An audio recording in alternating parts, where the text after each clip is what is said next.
그리고 어제 또 한 교회학교 어린이가 병원에 입원했다가 퇴원하는 기쁨이 있었습니다.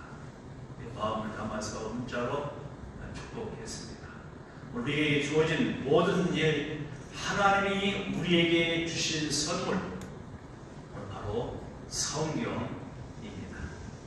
오늘 이 성경에 엑기스, 아까 방금 전도 영상을 통해서 보았습니다마는 요한복음 3장 16절, 이것이 모든 성경의 핵심 엑기스와 같은 절입니다. 함께 요한복음 3장 16절, 그 알면 성경을 전체를 안다고 해도 과언이 아니겠어요. 같이 한번 외워보겠습니다. 하나님이 세상을 이처럼 사랑하사 독생자를 주셨으니 이는 저를 믿는 자마다 멸망치 않고 영생을 얻게 하려 하심이라. 아멘. 요한복음 3장 16절 말씀. 오늘 하나님이 세상을 이처럼 사랑하사, 오늘 모든 성경, 그 66권의 성경 가운데 하나의 단어로 설명하라면 하나님의 사랑의 편지, 사랑의 선물. 우리의 성경은 우리의 모든 것이 된다고 해도 과언이 아닙니다. 그래서 성경을 가리켜서 인생 매뉴얼이라고 말해요. 여러분들 가전제품을 산다든지 고가의 물건을 살 때는 반드시 따라오는 게 있어요. 품질 보증표하고 보증서하고 그 물품을 어떻게 사용해야 할 사용 설명서가 반드시 있습니다. 교회 어린이에게 이 성경에 대해서 말씀을 하는 때, 그래요? 우리 엄마가요 김치냉장고를 갖고 갔는데요 읽어보지도 않고 꽂았다가 그냥 에러가 나가지고 반품했어요. 아이도 바로 자기 엄마가 그 사용 설명서를 읽지 않고 사용하다가 에러가 나서 반품했다. 그 얘기를 확실하게 확인을 하고, 아하, 성경은 인생의 사용 설명서다라는 것을 우리는 읽을 수 있어야 합니다. 하나님이 사람을 흙으로 지으시고 그 후에 생기를 불어넣으시니 생명이 됐다. 하나님이 우리를 만드셨다, 그 말입니다. 그래서 사람은 육신과 영혼이 함께 결합된 이 격체입니다. 그래서 보이지 않는 영과 보이는 몸으로 되어 있는 것에서 사람이 죽으면 돌아가셨다고 생각해요. 영은 하나님께로 가고 육체는 땅으로 돌아가는, 내가 흙에서 흙으로 지음을 받았으니 결국 땀을 흘려 먹고 살 후에는 내가 흙으로 돌아갈지니라. 하나님께서 아담과 하와가 범죄하고 타락한 이유, 분명히 돌아갈 곳이 있다는 것을 보여주겠습니다. 우리의 돌아갈 곳, 우리의 영혼은 하나님께로 돌아갑니다. 그래서 그것을 소천, 하늘에서 불렀다 그래요. 사랑하는 성도 여러분들, 성경은 우리의 모든 것이 포함되어 있다는 사실을 믿습니다. 그 가운데 바로 요한복음에 바로 3장 16절에 나타나고 있는 것 같이 성경의 주인공은 요한복음 5장 39절에 예수님의 성경관, 이 성경이 곧 내게 대해서 기록했다. 영생을 알게 하기 위해서 기록해놨다. 그 주인공이 누구다? 예수님이시다. 성경 66권의 핵심 주인공은 예수님이시다. 구약은 오셔야 한다는 약속에 그 오신 예수님을 보여주고 있다면 신약 성경은 두 가지, 오신 예수님과 그리고 함께 계신 예수님은 물론이지만 다시 오실 예수님에 대해서 보여주고 있어요. 그러면 오신다고 하신 예수님이 오셨어요. 그게 오늘 말씀이 육신의 별 가운데 오신 성탄절이고요. 이미 마리아의 몸을 입고 이 땅에 약속하신 예수님이 2000년 전에 오셨습니다. 베들레헴의 구유에도 나셨습니다. 오늘 그리고 그분은 십자가 지시고 고난 당하시고 오늘 승천하셔서 다시 오시겠다고 약속해 놓으셨어요. 그렇다면 오신다고 하시는 약속, 그 약속에 대한 성취가 신약 성경에 기록되어 있고 이제 하나 딱 남았어요. 보혜사 성령을 보내주신다고 말씀하신 것도 이루어졌어요. 하나, 다시 오신다는 약속만 아직 남아 있습니다. 그러나 성경이 지금까지 모든 예언한 것이, 모든 예고한 것이, 모든 말씀하신 것이 다 이루어졌다면 마지막 예수님이 다시 오신다는 것도 믿어질, 확실히 이루어질 것을 확신하면 아멘.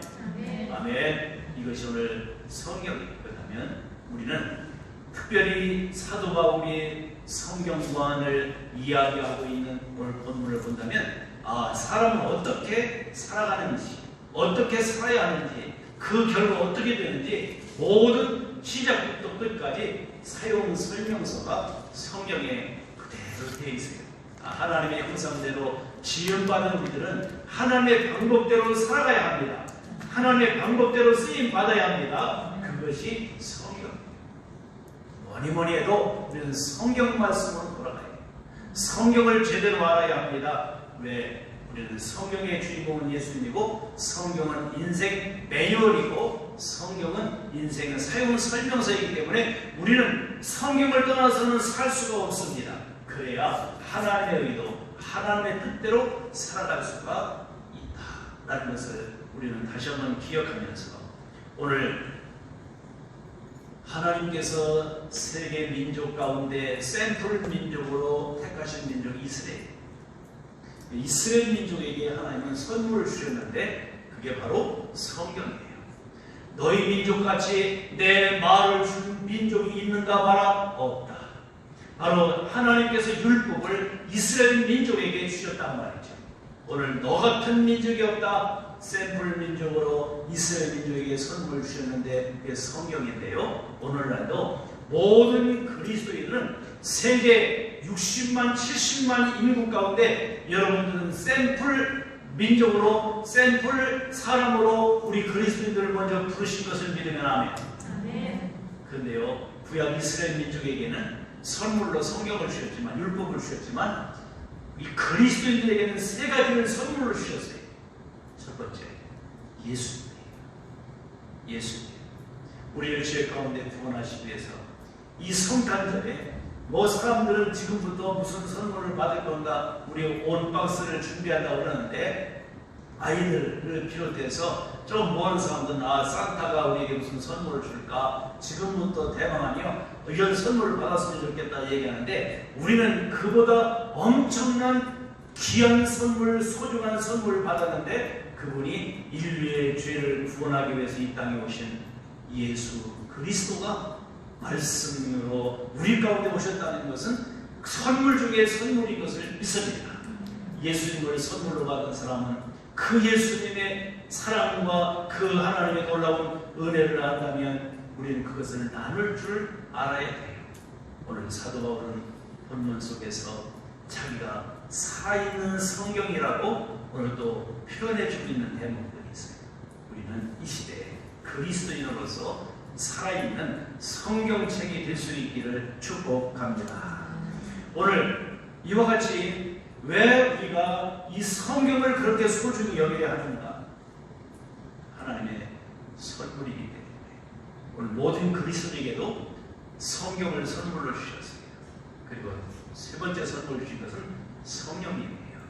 바로 요한복음 14장과 16장에 보혜사 성령님을 우리에게 선물로 보내주신 이유는, 그래서 우리는 의에 대해서, 죄에 대해서, 심판에 대해서, 예수님의 가르침에 대해서, 예수님에 대해서 잘 알 수 있도록 성령, 보혜사 성령님을 선물로 주셨다는 말이죠.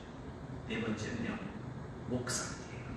하나님께서 교회에 목사를 주신 것도 에베소 4장 12절 13절 쭉 보면, 교회에 목사와 교사와 전도자와 사도를 주신 것은 바로 하나님의 사람을 온전케 하고 그리고 봉사일을 하게 하려 합니다. 오늘 사도 바울이 자기의 성경관 디모데후서 3장 16절 17절에 기록된 것 같은 역할이 동일하다는 것입니다.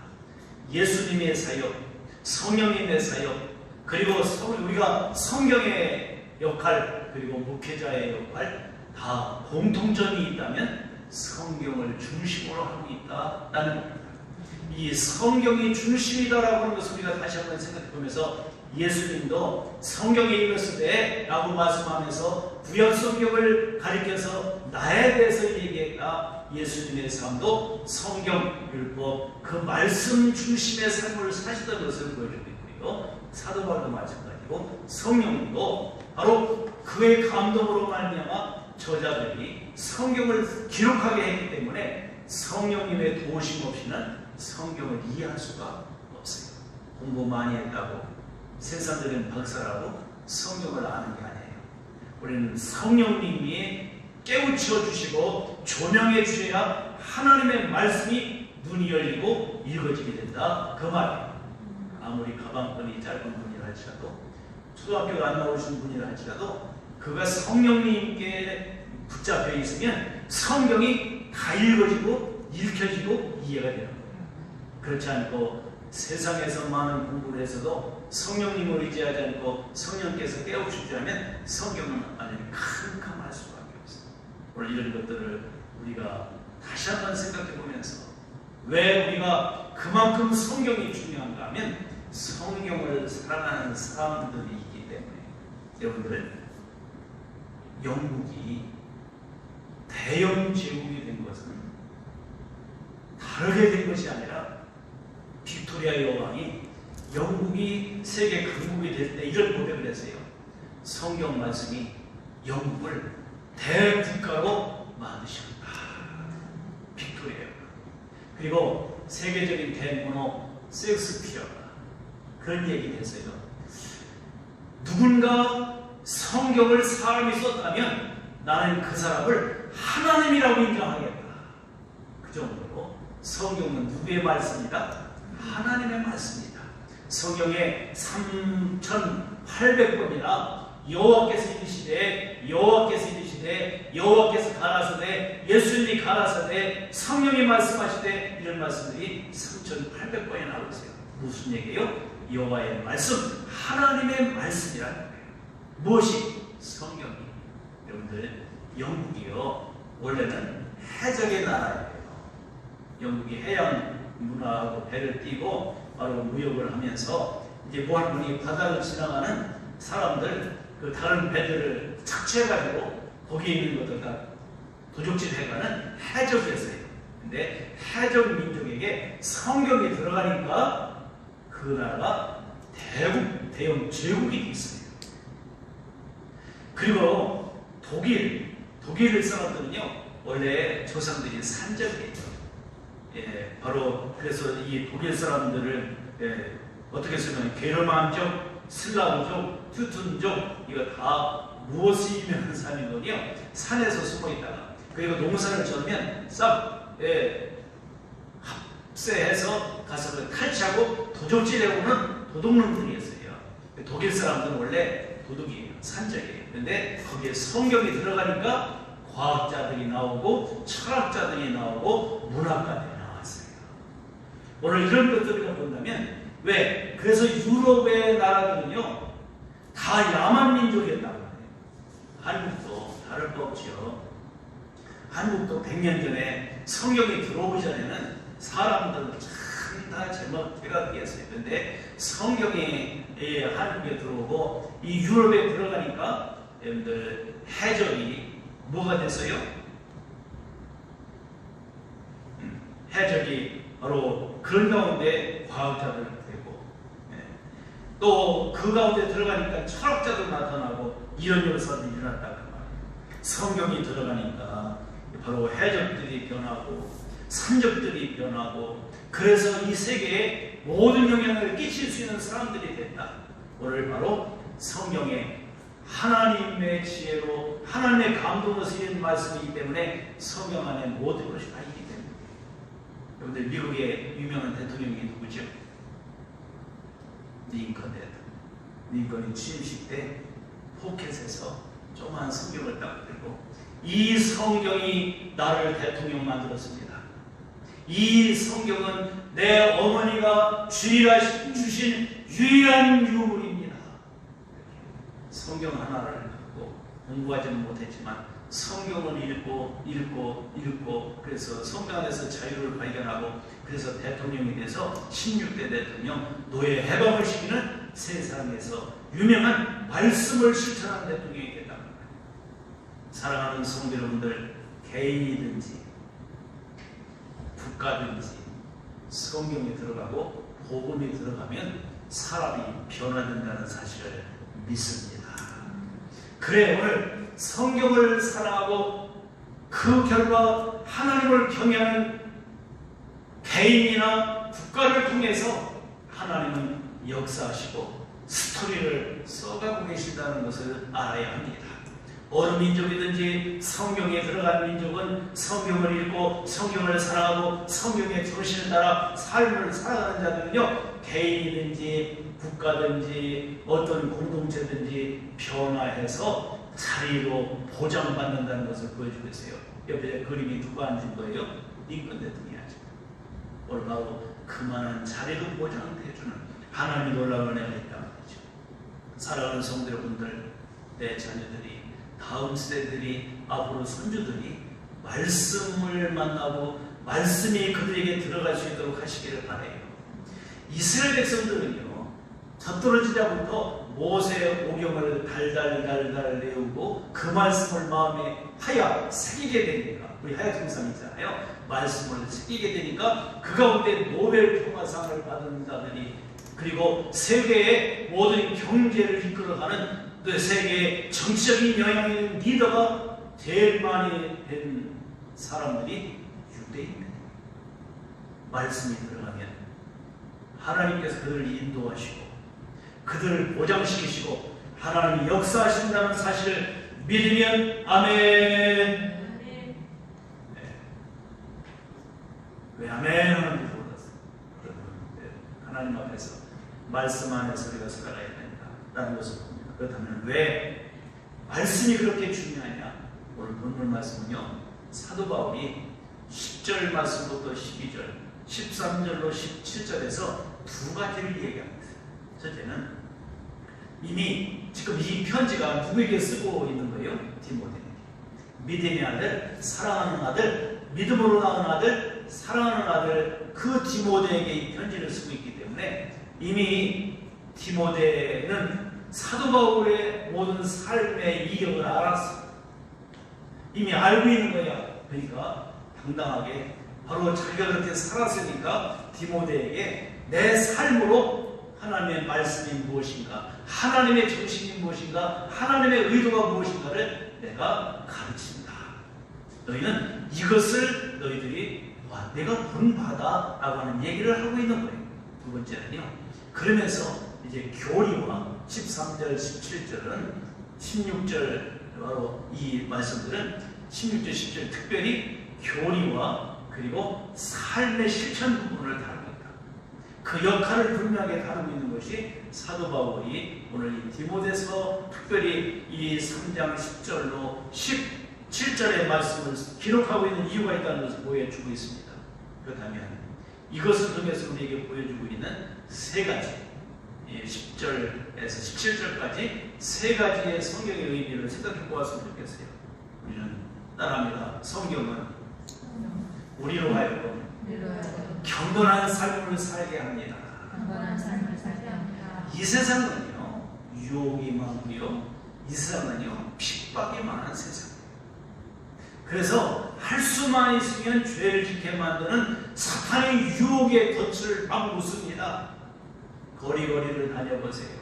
오늘 우리로 하여금 죄 짓게 만드는 요소가 너무 많아요. 세상에 수많은 유혹이 많이 있어요. 그리고 제대로 하나님 믿고 살아가려면 반드시 따라오는 것이 있어요. 박해예요. 오늘 야박하게 박해를 하고 있는 이 사람들이 오늘 또 준비하다는 것을 보여주고 있습니다. 시간이 흐르면 흐를수록 악한 자들이 더 많아집니다. 요즘 여러분들 뉴스거리를 보세요.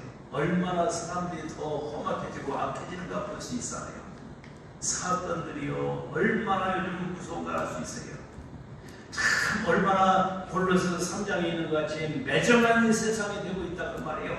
이 말세의 징조들이 오늘도 많이 나타나고 있습니다. 이럴 때 그리스도인들이 자기의 신앙, 경건한 신앙의 삶을 살아가기 위해서는 무엇을 떠나면 안 되냐면 성경 말씀을 떠나서는 안 됩니다. 오늘 저는 여러분에게 이렇게 묻습니다. 여러분들, 나의 신앙이 성경에 뿌리를 내리고 있는가?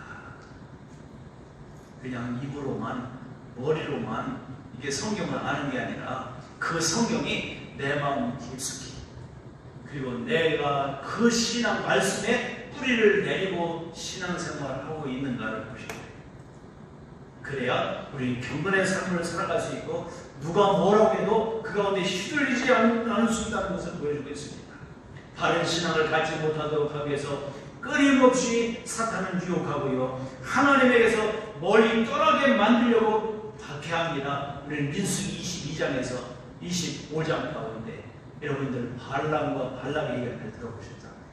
그리고 25장에서 바알볼 음행 사건을 봤잖아요. 왜? 하나님에게서 멀어지게 만들려고, 하나님에게서 떨어지게 만들려고 그들에게 유혹과 그리고 어떻게 보면 반면적으로 박해의 역사들이 나타나게 된다는 것을 보여주고 있습니다. 초대교회 신앙생활 하려고 제대로 하려고 하면 자꾸 유혹이고, 그러니까 이렇게 말하네요. 당근과 채찍이 같이 주어져요. 얼르고 그리고 매를 들고 이러면서요, 달래고 유혹하고 달콤한 거 주기도 하고 그리고 빠지게도 만들고. 요즘 참 이 세대들이요, 요즘 보면 중심이 없어가지고 문화에 너무 쉽게 휩쓸려요. 이 박시우가 이 딱지 치다가 이 손가락 골절돼가지고 복각 골절돼서 수술한 거예요. 이제는 다시는 안 된다 이렇게 얘기하더라고요. 우리가 이런 걸 보면서 세상 문화가 우리가 이거 어지럽게 만들고, 그 아이들 코로나나 이런 모든 상황 속에 아이들을 쉬어놓게 가는 것이 바로 그런 딱지 문화, 악한 사탄의 그림들, 용 그림들 이런 거 해가지고 요즘 사실은 오징어 게임과 같은 것을 은근히 발산시켜서 사람들을 거기 빠지게 만들어요. 여러분들 스마트폰을 가지고 있는 어린아이들 어릴 때부터 게임의 문화에 빠져있다. 며칠 전에 어떤 젊은이하고 이야기하면서 자기 친구들은요, 그래도 자기는 감사하게 늦게 스마트폰을 접했대. 근데 다른 친구들은 어릴 때부터 스마트폰을 취해가지고 지금도 게임에 빠져서 헤어나오지 못한다. 이런 얘기를 친히 나한테 하더라고요. 감사하다. 자기가 좀 늦게 스마트폰을 접해가지고 필요한 것만 하지 그렇게 유혹하는 것에 빠지고 있지 않다라는 것을 좀 아이들의 참 걱정이 된다라고 하는 얘기를 들어봤어요. 오늘 나는 지금 내가 살고 있는 이 세상이 어떤 세상인가를 분별하고 살아가는가 묻고 싶습니다. 그래서 성경을 알아야 이 때가 어느 때인지 알 수 있습니다. 지금 내가 살고 있는 이 때가 어느 때인가를 분명히 알 수 있는 거예요. 여러분들 창세기 3장에서도 아담과 하와에게 사탄이 와서 유혹했던 것은 말씀의 뿌리를 내리지 못하고 생각의 게으름, 하나님의 말씀을 마음에 두지 않고 사탄의 말에 마음을 열어보니까 결국 타락하게 만든. 사탄이 하는 일은 그거예요. 우리의 생각을 자꾸 살아나게 만들고 우리의 생각에 자꾸 잡상인들을 풀어넣어가지고 자꾸 휘둘리게 만든다 그 말입니다. 그렇다면 우리는 성경을 중심으로 성경을 읽고 성경을 묵상하고 성경 말씀을 끼고 살아야 우리는 경건의 삶을 살아갈 수 있습니다. 그래야 유혹에 빠지죠. 그래야 우리는 어떤 박해 가운데서도 굳건히 이길 수 있다. 사도 바울은 본문 속에 길게 할애를 하면서 오늘 여기 10절 말씀부터 바로 12절에 특별히 이런 말 하잖아요. 무릇 그리스도 예수 안에서 경건하게 살고자 하는 자는 뭘 받는다? 박해. 필수감. 내 신앙생활 속에 아무 지탄 없이 누가 뭐라고 욕먹고 먹지 않고 신앙생활 한다면 우리는 제대로 신앙생활하고 있는가, 말씀대로 신앙생활하고 있는가를 생각해 봐야 돼요.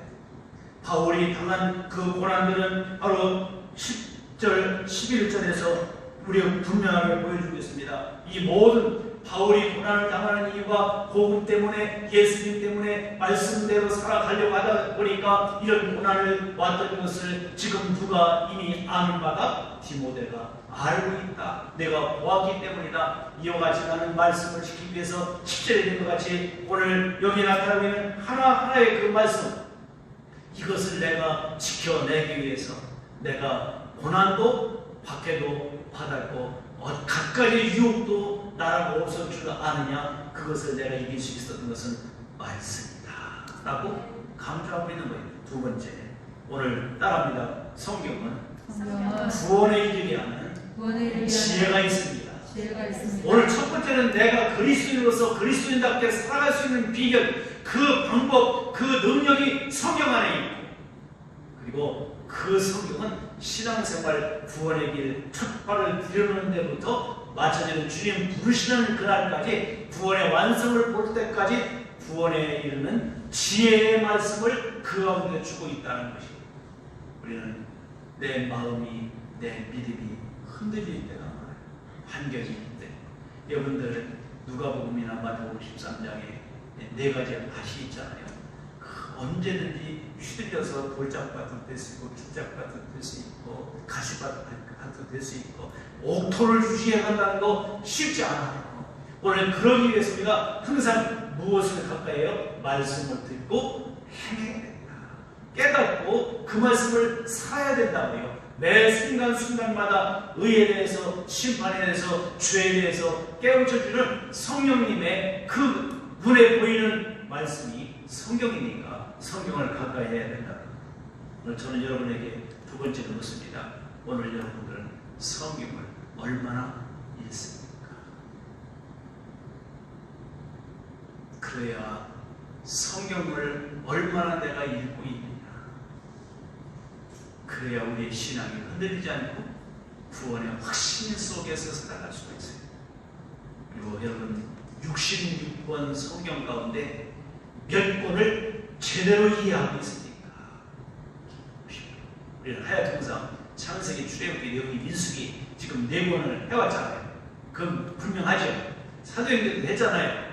잠언도 했잖아요. 오늘 이런 것을 보면 우리는 지금 몇 권은 확실히 이해하고 있어요? 6권은 확실히 이해하고 있습니다. 따라오시는 분들, 이제는 1월달부터는 신명기를 열어나가야 되는데, 신명기는 모세 오경의 사실 꽃이라고도 할 수 있고, 그것은 율법의 해설서와 같아요. 오늘 하나님의 율법을 행신하는 것, 말씀과 순종의 삶이요. 오늘 이런 것들이 이제 1월 초부터 이제 진행이 될 텐데, 하나님께서 우리에게 주신 것, 구원에 이르는 지혜가 있게 하기 위해 그 성경이기 때문에 성경을 우리는 읽어야 돼요. 성경을 읽을 뿐만 아니라 그 성경을 바르게 알아야 돼요. 바르게 알아야 대처할 수가 있어요. 이단이 뭔지, 교회가 뭔지, 구원이 뭔지, 죄가 뭔지 성경을 바로 알아야 그 가운데서 깨우침을 받는다는 말이죠.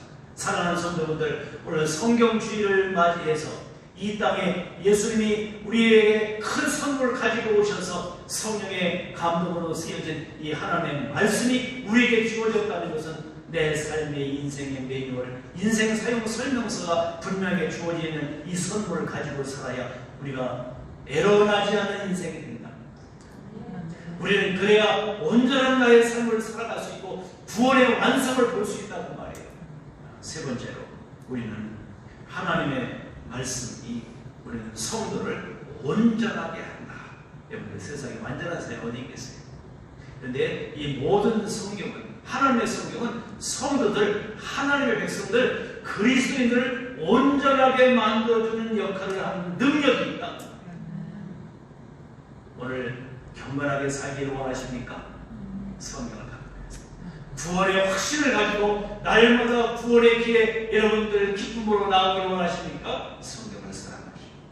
그리고 여러분들 나로 하여금 저 사람 예수 믿는 사람 맞아?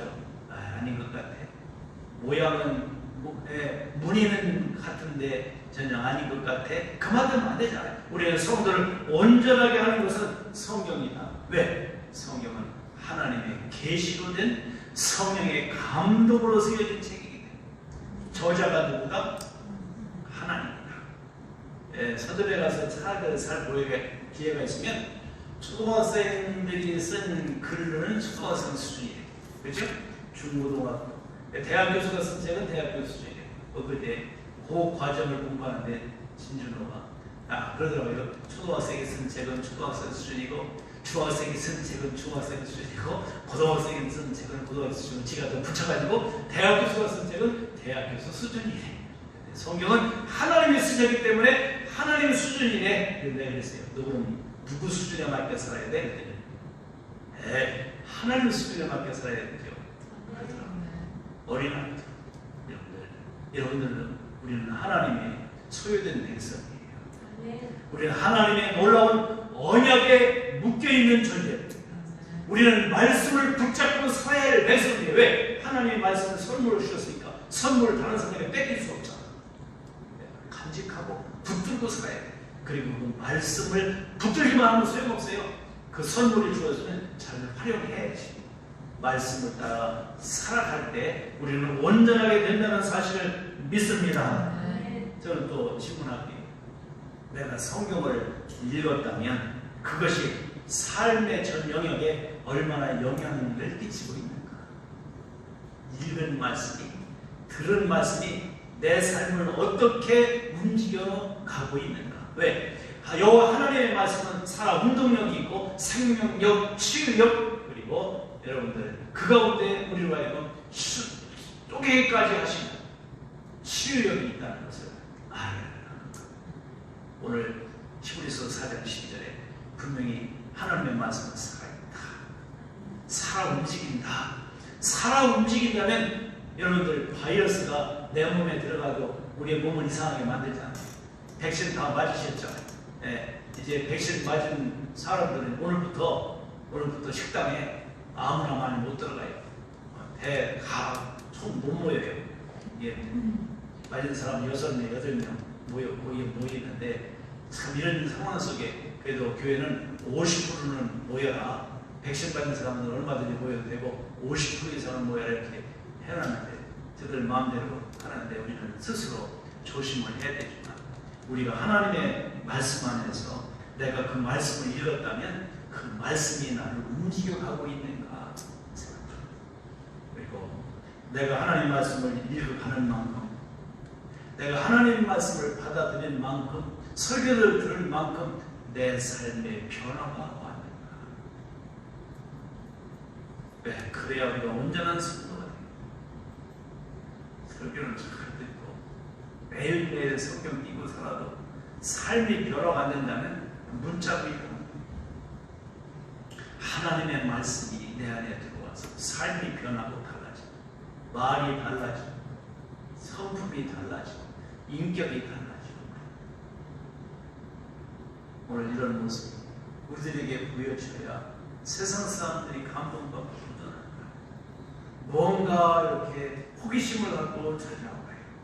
사도 바울은 그런 삶을 살았기에 디모데에게 이 말을 할 수가 있었어요. 며칠 전에 찾아왔던 젊은이가 길거리 횡단보도에서 제가 한참 어려울 때 목사님이 한마디 말씀해 주시고 날마다 그 자리에 서서 이렇게 사람들 대하고 인사도 하시고 그런 것을 보면서 내가 마음에 느끼는 바가 있어서 저분은 저 바쁠 때도 저렇게 매일 저거 하시는데 나도 사업을 조그만 거 하면서 나 자신을 위해서 돈 버는 일에만 하지 말아야 되겠다. 나도 누구에게인가 이바지할 수 있도록 해야 되겠다. 그래서 실버 타운을 자기는 만들고 싶어서 지금 준비합니다. 그래서 이런 것을 통해서 사회에 환원을 시키고 많은 사람들을 유익을 주는 일을 해야 되겠다. 나 한 목사를 보는 순간에 그걸 다시 한번 느껴서 다시 정리했네. 오늘 사랑하는 성도분들, 우리는요 말씀이 내 마음에 들어오면 내 삶이, 내 언어와 내 인격이 변화되어 가야 한다 라는 것을 저는 다시 한번 거룩한 부담감을 가지고 들었어요. 오늘 사랑하는 성도 여러분들, 말씀 속으로 우리가 깊이 들어갈수록 온전한 삶, 성경의 진리를 가르치고 성경을 열정적으로 전파하고 그 성경이 그 진리대로 온전한 삶으로 변화하는 2022년 온세대의 꿈을 꾸시고 그것을 이루어갈 수 있도록 기도하는 역사가 있기를 원합니다. 정말로 우리가 하나님 앞에서 어떻게 살아야 할까 이제 권면적인 결단에 여러분들 권고 제가 말씀을 드리고 이렇게 기도하고 싶어요. 우리 함께 꼭 기도하겠습니다. 시작. 예수님의 제자로 사는 것을 생의 목표로 삼게 하소서. 예수님의 말씀을 삶의 기준으로 삼게 하소서. 예수님의 삶을 이 땅에서 온전하게 살아낼 수 있도록 변화시켜 주옵소서. 예수님 오실 때까지 진리를 끝까지 지켜내고 전하게 하소서. 우리 주님께서 부르시고 합심하여 기도하겠습니다. 주여 주여